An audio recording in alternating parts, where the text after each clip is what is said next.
আপনাকে তো মানতে হবে, আপনি খুনের কথা বলছিলেন, একটা রিপোর্ট প্রকাশিত হয়েছে 947 জন একেবারে রিপোর্টেড খুন গত 4 মাসে।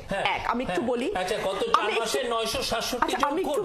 আমি বলি, আমি এটা বলি আমার পরিসংখ্যানটা শেষ করতে দেন, একটু ধৈর্য ধরেন। আপনি লেখেন 4 মাসে 174টা সাম্প্রদায়িক সহিংসতা, 23 জনের মৃত্যু দাবি করছে হিন্দু বৌদ্ধ খ্রিস্টান ঐক্য পরিষদ। 80টি মাজার ভাঙা হয়েছে গত 4 মাসে।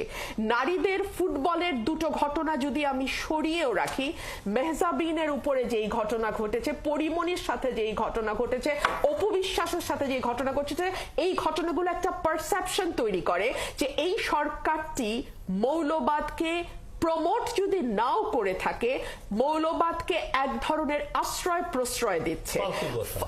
না দিচ্ছে কিনা আমি একটু না শেষ হয় না। আপনি আচ্ছা, আপনি যদি আমাকে নাম সময় দেন তাহলে হবে না। আপনারা পলিটিক্যাল গভর্নমেন্ট না, ফাইন, আপনারা পলিটিক্যাল গভর্নমেন্ট। আচ্ছা, কোন অর্থে পলিটিক্যাল গভর্নমেন্ট সেটাকে আমি সেই প্রশ্নে আমি আসবো। আচ্ছা, কোন অর্থে আপনারা কি ইলেকশন করতে যাচ্ছেন? কারণ সম্প্রতি প্রধান উপদেষ্টা যা বলেছেন সেটা নিয়েও বহু প্রশ্নের জন্ম হয়েছে, আমি সেইখানেও আসবো। বাট তার আগে আপনি আমাকে বলেন, 12,000 কোটি টাকা তোলার জন্য আপনি গরিবের উপরে ভ্যাট বসাইলেন, ফাইন, সাথে সাথে আপনি আবার সেখান থেকে সরে এসছেন যদিও নানান সমালোচনার মুখে।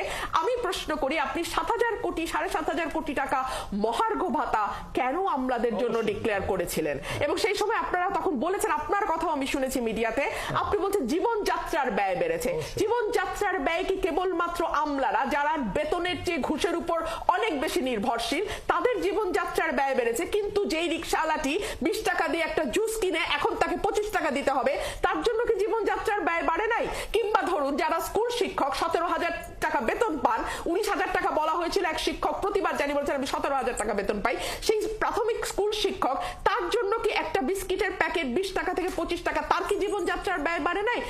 আমলাদেরটা আপনারা কনসিডার করলেন কিন্তু তারটা করলেন না। যদি হাসিনা সরকার হতো আমি বুঝতাম আমলাদের আপনার লাগবে, কারণ ভোটের বাক্স আমলারা ভরে দিবে, কিন্তু আপনারা তো ভোটের বাক্স ভরতে চান না, তাহলে আপনাদের কেন ভোটে না? আমার কথা শেষ হয় নাই।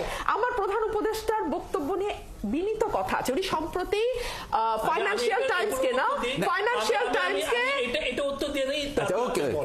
প্রথমত আপনি বলছেন যে 967টা মার্ডার হয়েছে, 47টা হয়েছে। আপনি জানেন বাংলাদেশে প্রতি মাসে কয়টা মার্ডার হয় অন অ্যান এভারেজ? না। তা আপনি তাহলে এটাকে কিভাবে বলছেন বেশি হয়েছে? পত্রিকা রিপোর্ট বলছে তুলনামূলক চিত্রটা কি? তুলনামূলক চিত্রটা বলেন দেন না। আপনি গত বছর 1000টার উপরে মার্ডার হয়েছিল। আচ্ছা, এখন 47 কমেছে। এটা কমেছে।